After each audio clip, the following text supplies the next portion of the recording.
돈 터지는 경제 맛집 서현미의 돈터치미 시작합니다. 오늘은 강창희 행복 100세 자산관리연구회 대표와 함께 경제적 본능을 일깨워 보겠습니다. 대표님 아, 예, 안녕하세요. 안녕하세요. 네. 아니 대표님은 그 제도권 누구나 들으면 알만한 그 금융회사에서 되게 네. 오래 예, 재직하셨잖아요. 예, 그 예. 여기 막 대표 이런 것도 많이 하시고 그런데 자산 운용 전문가에서 노후 자산 관리 전문가로 거듭나셨는데 왜 갑자기 이쪽으로 방향을 트신 거예요? 아, 갑자기가 아니고요. 네. 제가 이제 그 주니어 시절에 그 일본으로 연수를 좀 갔고요. 네. 또 일본에서 근무를 조금 오래 했거든요. 네. 근데 일본이 우리보다 한 20-30년 이 고령 사회가 앞서가고 있기 때문에 음. 거기서 미리 그 이 고령 사회를 좀 간접 경험으로 본 거가 영향을 준 것 같고, 그다음에 제가 2000년 초에 이 펀드를 운영하는 자산운용사 네. 대표를 했는데, 그 대표를 하면서 보니까 자산운용업이 성공을 하는 데는 운용만 잘해서 되는 게 아니라 네. 투자자들이 그 단기 시황에 쫓겨가지고 사타 팔았다 이렇게 하면 안 되는구나. 그분들이 이 장기 투자, 분산 투자의 원칙을 지키도록 설득하는 게 참 중요하구나. 그래서 제가 이제 투자 교육을 시작했는데, 네. 투자 교육을 하면서 보니까 선진국 미국 같은 데서는 왜 투자를 하세요? 그러면요, 네. 노후 대비로 합니다. 그렇게 대답을 하더라고요. 오. 그러니까 이제 노후에 관한 공부를 또 하기 시작했죠. 네. 근데 베이비붐 세대의 은퇴가 시작이 되니까 요 노후에 대해서 저한테 질문들을 하시니까 네. 하다 보니까 그냥 노후 설계 전문가라는 말을 듣게 됐어요. 근데 네. 그러면은 네. 다니셨던 그 일본에 오래 네. 계셨다고 했잖아요. 예, 한 일본 8년 근무를 했어요. 예. 일본 사람들은 투자를 왜 한대요? 그러니까 그 사람들도 우리나 거의 비슷하게 투자 교육이 안 돼 있는 나라거든요. 아. 그러니까 투자 교육이 잘 된 그 미국 투자자들에게 투자를 왜 하세요? 이렇게 물어보면 우리나라 일본에서는 그 질문이라고 하세요. 돈 벌려고 하죠. 그쵸. 그렇죠? 네. 근데 그 미국에서 투자 교육을 제대로 받은 사람은 노후 대비로 합니다. 그게 한 60%, 70%고 네. 나머지는 뭐 이제 결혼 자금 마련을 위해서 목표가 있는 거예요. 그래서 뭔가 2년, 3년, 5년, 10년 장기로 투자를 하는 거죠. 네. 그러면 이렇게 생각해 볼 수도 있을 것 같아요. 일본 분들이나 우리나라 분들은 네. 지금 투자를 하는 이유가 뭘 그걸 물어봐요. 돈 벌려고 하죠. 네. 이렇게 했는데 네. 미국 사람들은 노후 대비하려고요 하는 거 보면 예. 그럼 일본이랑 우리나라 사람들은 노후 대비가 돼 있기 때문에 당장의 수익을 바라는 건가? 이렇게 생각할 수도 있을 것 같거든요. 그것보다는 그때는 젊은 시절이기 때문에 별로 노후에 대해서 관심이 없는 게 하나고요. 네. 또 하나는 뭐냐면 일본이나 우리나라에서는 재테크라고 그러잖아요. 네. 돈 버는 기술.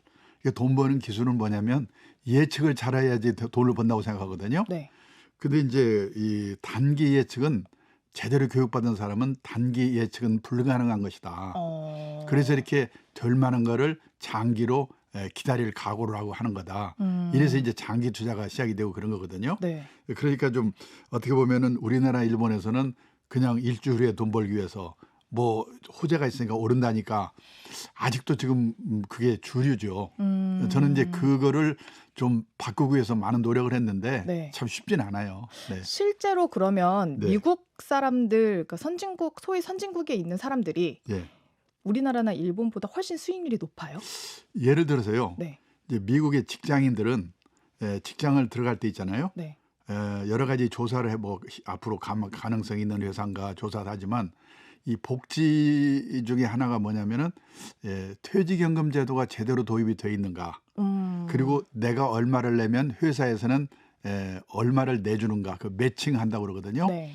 그것부터 조사를 하고 또 그런 예를 들어서 미국에서는 주류가 퇴직연금에 대해서 그 근로자들이 자기가 직접 운용해서 자기 책임하에 해야 되거든요. 그러니까 그런 지식을 잘 가르쳐주고 있는가. 네. 그런 거를 먼저 보고 입사를 하는 거예요. 오. 그래서 이제 미국의 많은 사람들에게 그 펀드 투자를 언제 시작했어요? 그러면 회사에 입사해서 퇴직연금 자산 운용을 해야 되기 때문에 그때 공부를 해서 시작했어요. 그러니까 퇴직연금 제도가 도입돼서 그 퇴직연금 제도 중에서도 DC형이라고 그래가지고 네.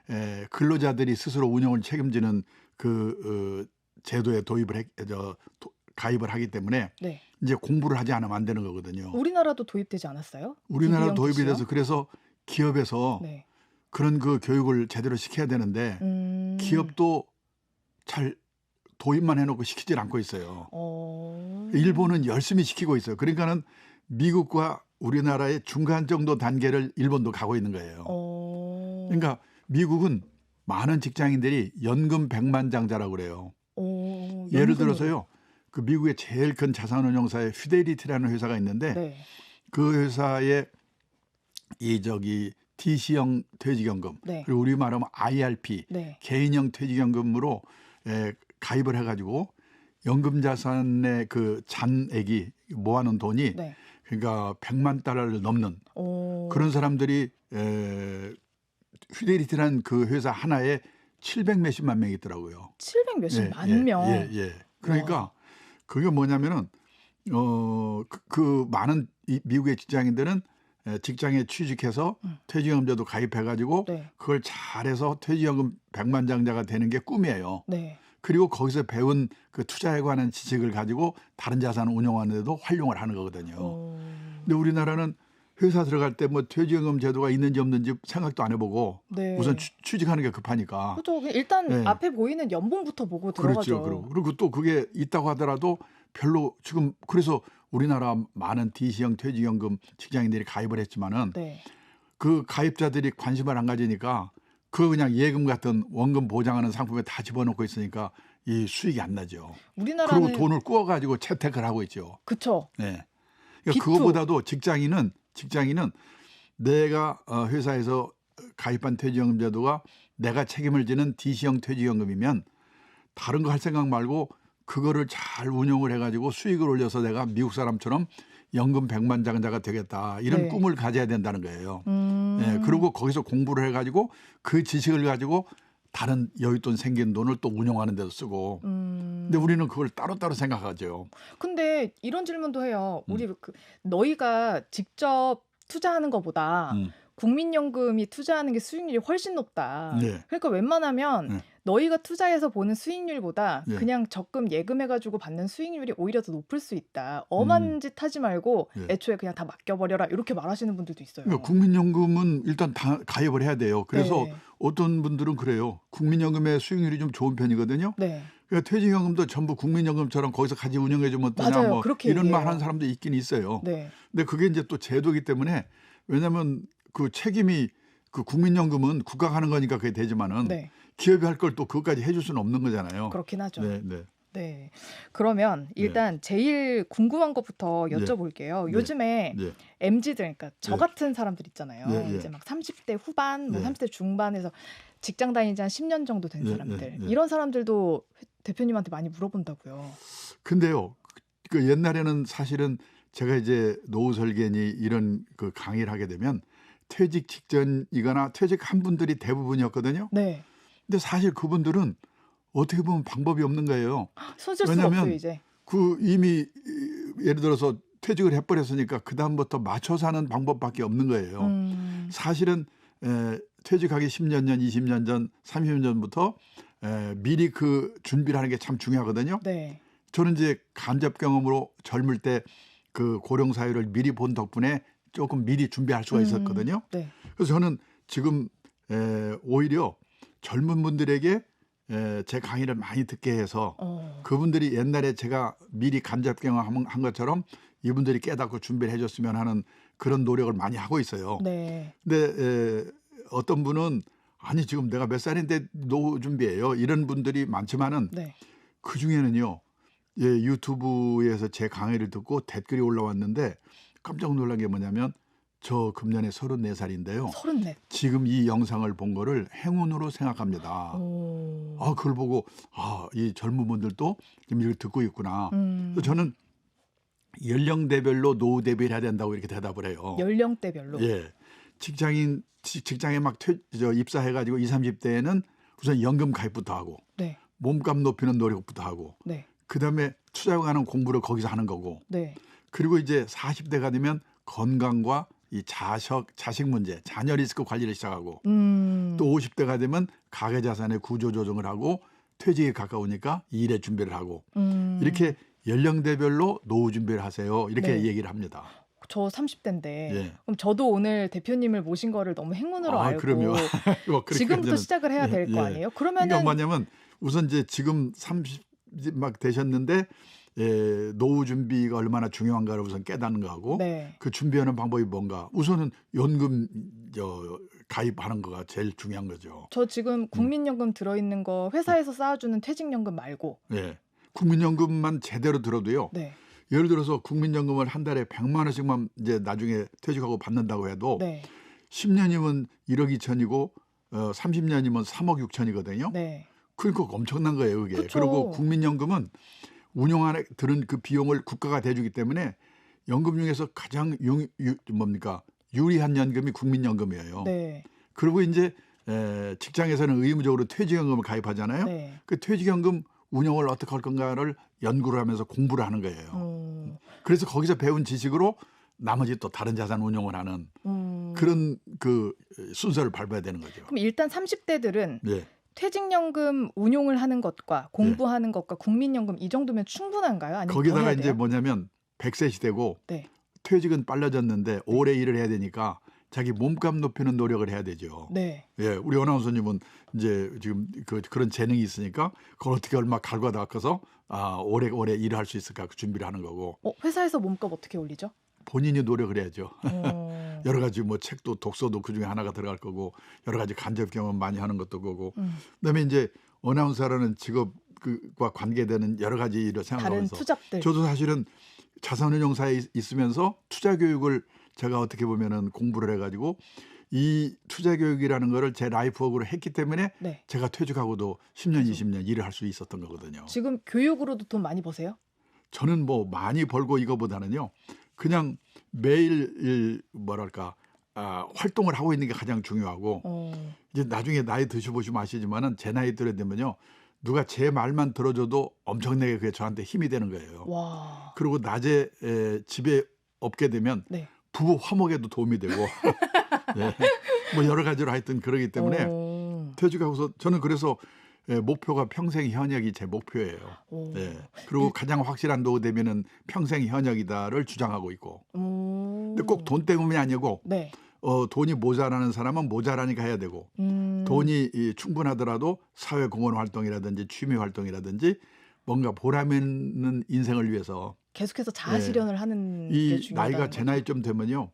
제일 힘들어하는 게 뭐냐면 역할이 없는 거를 제일 힘들어하거든요. 퇴직하시고 나서. 네, 네. 예. 그러니까 이 역할을 죽을 때까지 갖는다는 게 참 네. 중요하잖아요. 자, 우리가 지금 30대는 알아봤어요. 일단 예. 연금 제대로 운용을 하고 거기에다가 내 몸값을 올리는 노력을 해야 된다. 예. 40대는 예. 아까 얘기하셨을 때 자녀 리스크, 건강. 40대는 뭐냐면 이제 건강이 슬슬 신호가 오니까 뭐 담배도 끊고 폭탄주도 끊고 그다음에 그래도 모르니까 관련된 중대질병보험 하나쯤 들어서 대비를 하고 그다음에 40대가 되면 자녀들이 초등학교 고학년쯤 되기 시작하니까 네. 지금 우리나라 자녀 교육은 다 뭐냐면은 뭐 과외 공부 시켜서 좋은 대학 들어가고 이런 거 아니에요. 네. 어릴 때부터 자립 교육을 잘 시켜야 되거든요. 자립이요? 자립. 어떻게 시켜요? 그러니까 첫째 행위의 자립.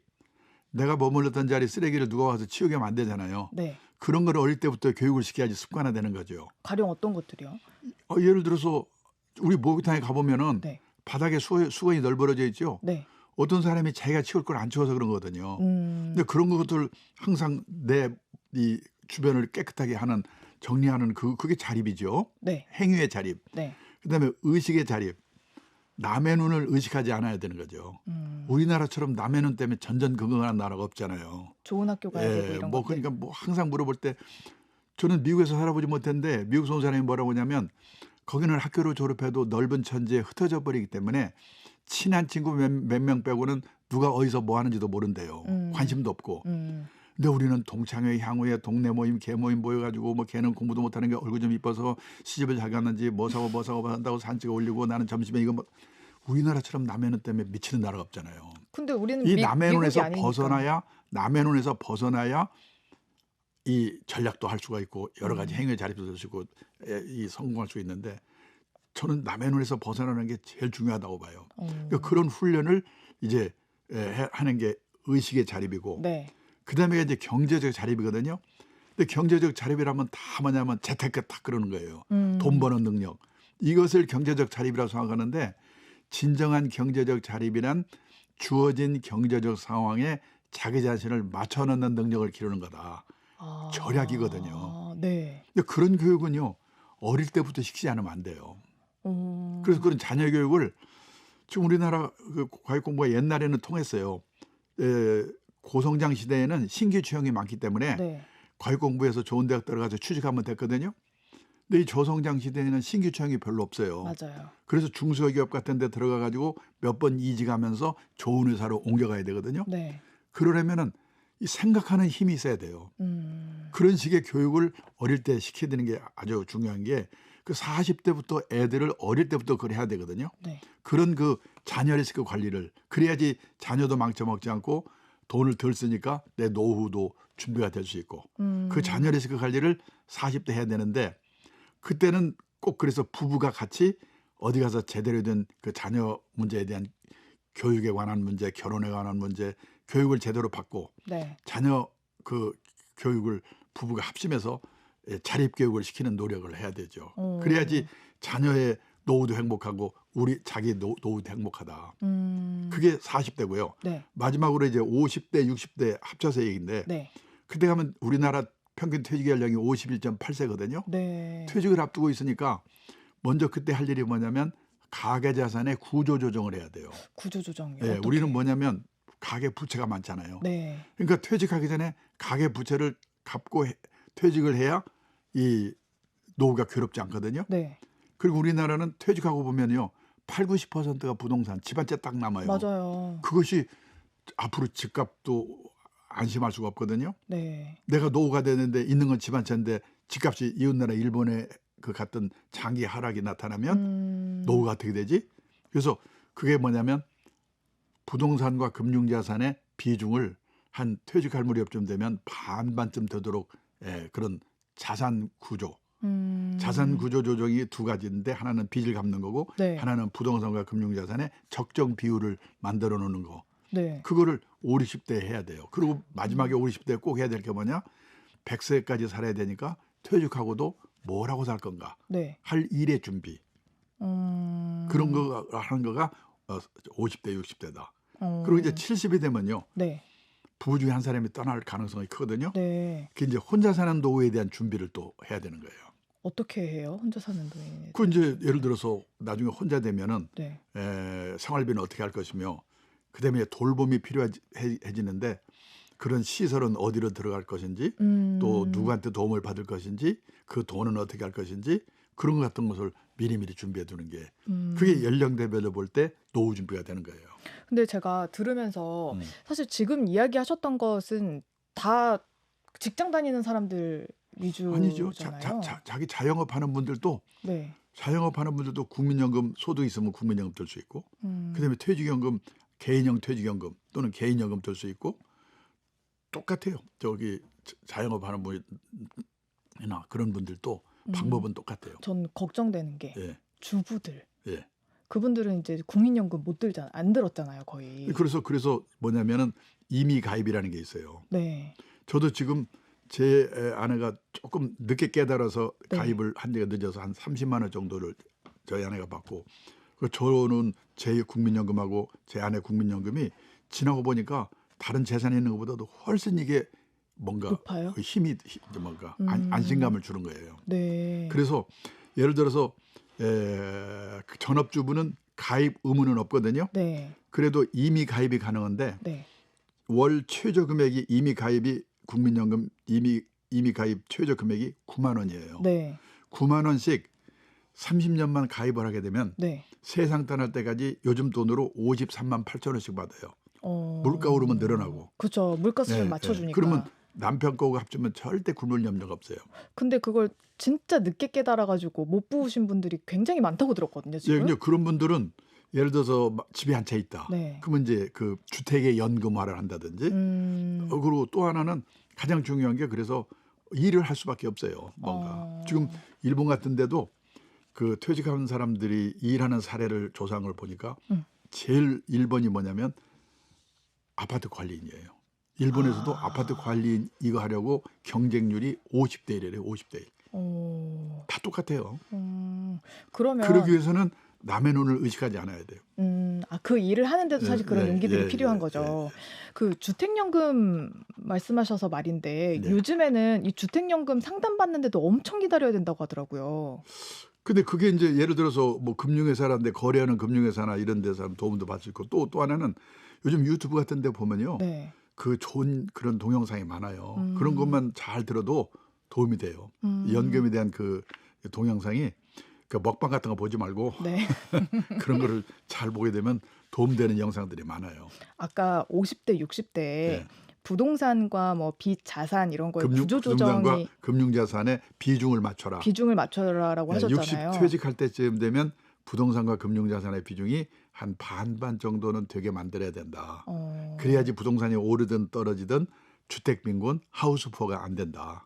그러니까 예, 그 하우스 푸어 말인데 예, 요즘 그러니까 지금도 지금 막 집값이 들썩들썩 하거든요. 서울 예, 수도권은. 예, 예, 근데 그러면 불안하실 것 같아요. 예. 이 집이 지금 내가 조금만 더 가지고 있으면 더 많이 오를 거다. 그러니까 집을 재테크 수단으로 생각하지 말고 네. 예를 들어서 이제 내가 집 없으면 큰일 난다고 생각하고 조급할 때는 네.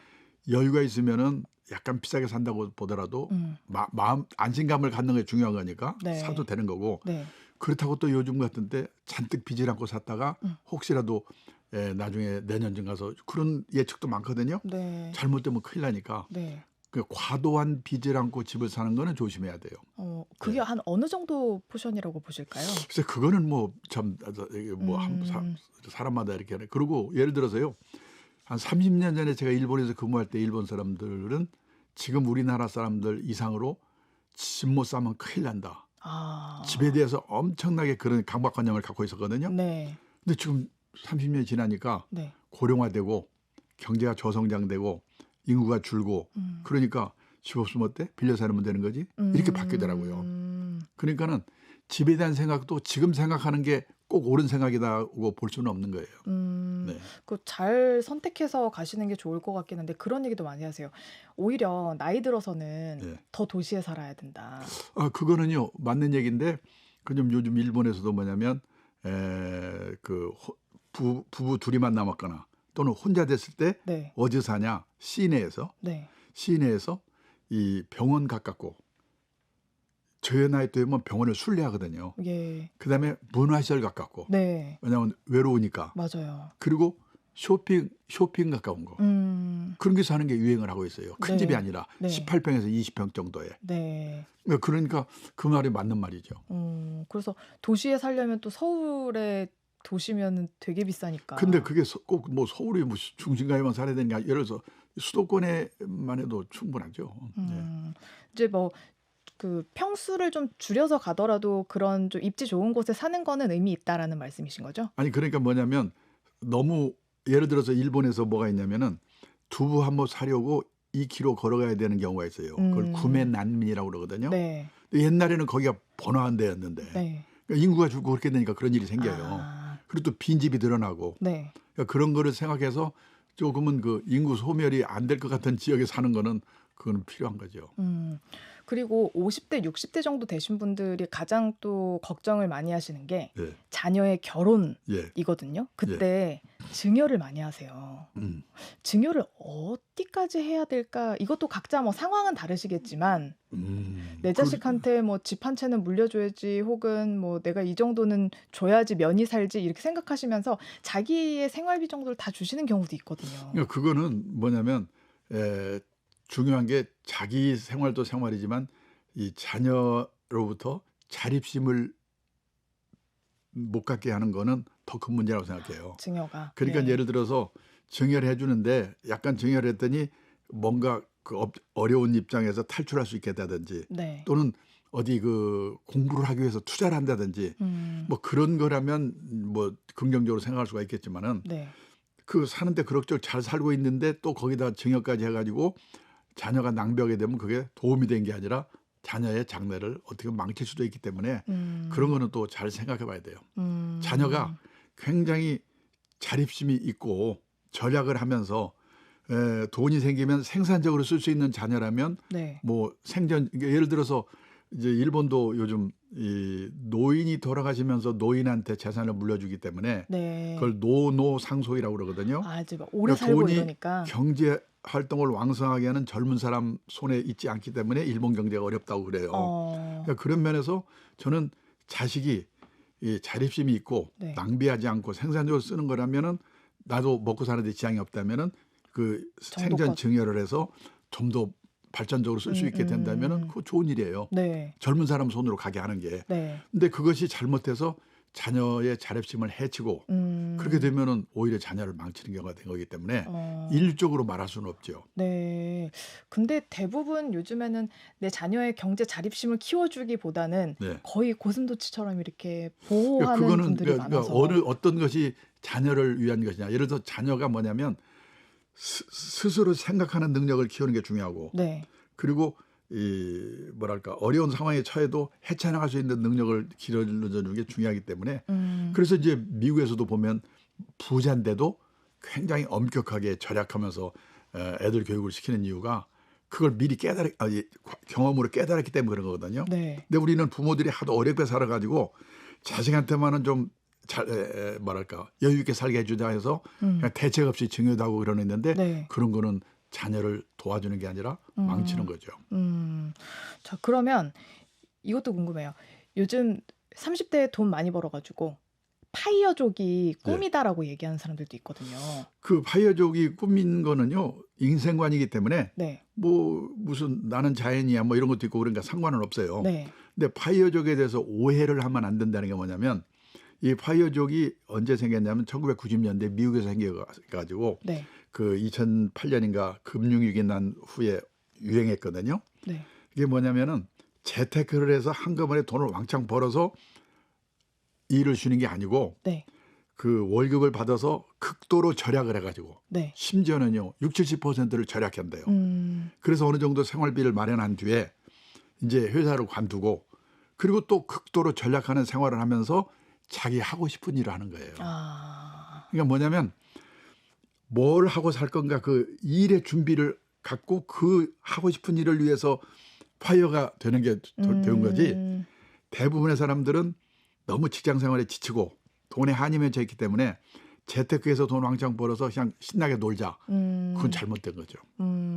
파이어족에 대해서 오해하면 안 된다라고 네. 얘기를 해주셨고 그 투자에도 관심이 가는데 네. 저는 그러면 지금 몸값을 올리고 투자를 하는데 이거 어쨌든 DC형으로 제 퇴직연금 정도는 제가 운용을 하는 게 좋다. 그러면 어디부터 시작하면 좋을까요? 퇴직연금 그 운용은 그리 어려운 게 아니고 네. 이 좋은 펀드 고르는 법 같은 거를 네. 공부를 하는 거고 네. 그다음에 이제 예를 들어서 적립식으로 그러니까 이 퇴직연금이라고 하는 것은요 펀드에다가 20년, 30년, 40년 적립식 투자를 하는 거거든요. 네. 이번 달에도 얼마, 이번 달에도 얼마. 그러니까 그 적립식 투자가 얼마나 위력을 갖고 있는가를 깨닫는 거. 그다음에 좋은 상품을 고르는 노력. 이런 거 하는 거기 때문에 그렇게 어려운 건 아니에요. 관심은 안 가서 다들 뭐냐면 예측이라고 생각하니까 그러는 거예요. 지금 오르는 게 뭐야? 다음 달에 오른데 그거는 사실은 불가능한 거거든요. 근데 많은 사람들이 예측을 하기 위해서 노력을 하고 있죠. 네. 네. 그럼 지금 30대들 시작하는 사람들이 예.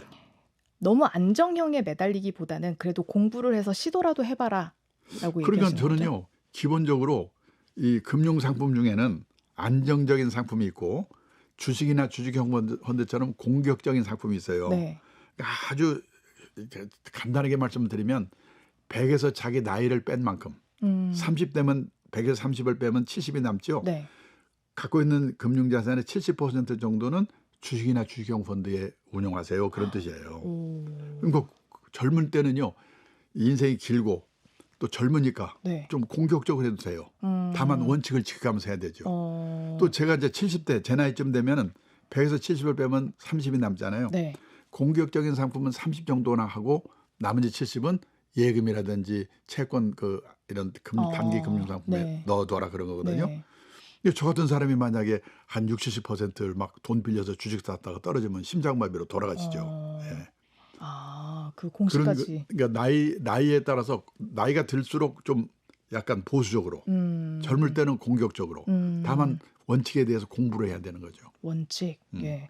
자, 그리고 오늘 이제 마지막으로 보면서 좀 우울해라고 생각하시는 분들은 이미 좀 늦었다고 하신 분들 있잖아요. 전혀 저기 뭐냐면요. 예를 들어서 제가 젊은 시절에 미리 깨달은 것처럼 간접 경험으로 미리 좀 깨닫고 준비하시는 게 제일 참 좋은 건데 네. 그렇지 않고 지금 60인데 지금 깨달았다. 얼마든지 길이 있어요. 우선 퇴직하고 나서도 뭔가 일을 하겠다는 결심을 하면 되고 그다음에 내가 갖고 있는 가계 자산이 뭐가 있는데 여기에 맞게 구조조정을 하겠다. 그걸 지금이라도 얼마든지 가능해요. 그러니까 우울하게 생각할 필요가 없습니다. 네. 그 주어진 상황에서 빨리 아까 말씀드렸죠. 경제적 자립은 주어진 상황에 맞춰 사는 방법을 능력을 기르는 거다. 그러니까 60에 깨달았으면 60에 그 상황에 맞춰 사는 되는 거죠. 네. 알겠습니다.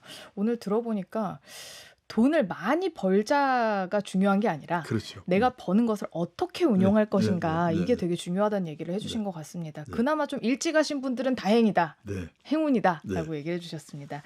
자, 노후 먼 얘기가 아닙니다. 당장 지금부터 저부터 차근차근 준비해야겠다는 생각이 드네요. 오늘 강창희 행복백세 자산관리연구회 대표 모시고 이야기 나눠봤습니다. 좋은 말씀 네, 고맙습니다. 감사합니다.